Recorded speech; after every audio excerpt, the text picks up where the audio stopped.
I'm Stefan Holt, and this is News 4 Now for Wednesday, February 13th. First up, let's talk about the weather. Temperatures will drop below freezing overnight. Tomorrow, you can expect some sunshine. We have highs in the mid-40s. Now to the news. The NYPD has released shocking new details after a veteran detective was killed by friendly fire in Queens. Police say 7 officers fired a total of 42 rounds in just 11 seconds while responding to a robbery call at a T-Mobile store in Richmond Hill last night. Police say they opened fire after 27-year-old Christopher Ransom charged at them with what turned out to be a fake gun. Detective Brian Simonsen was hit in the chest. He was pronounced dead at the hospital. Sergeant Matthew Gorman was also shot in the leg.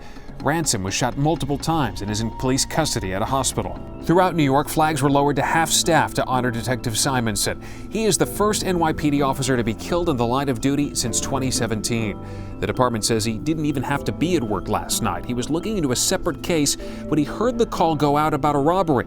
Simonsen served 19 years on the job with the NYPD. He lived on Long Island and is survived by his wife and mother. He was the most genuine, pure person that I've ever known. And we're learning much more about the suspect in the shooting. Police say he is a career criminal with more than 24 arrests. The NYPD says Christopher Ransom robbed another cell phone store last month, and videos posted to his YouTube page show him calling in false alarms, pretending to be a superhero, even showing up at an NYPD precinct offering to help fight crime. Neighbors say he was more of a prankster and wannabe actor than hardened criminal. The NYPD says his actions are to blame for Simonsen's death. The scene is caused by a man charging at police officers. We say advancing, he was moving quickly at police officers, pointing a gun at them. Now to more news. Law enforcement sources say the man accused of killing a New Rochelle woman was not supposed to be in the country. Sources say Javier da Silva is a Portuguese citizen who overstayed his visa waiver back in 2017. He's the ex-boyfriend of Valerie Reyes.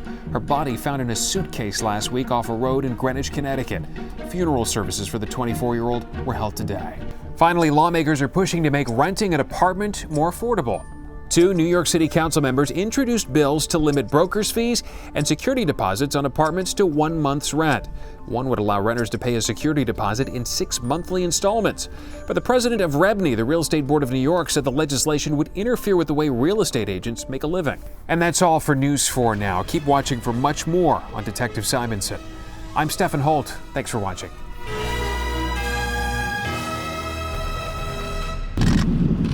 Brian Simonsen's Calverton home was open to visitors today, a familiar sight here, but one that this time was prompted by tragedy. It's just a shame. He was a great guy, wonderful person, one of the best guys I ever met in my life.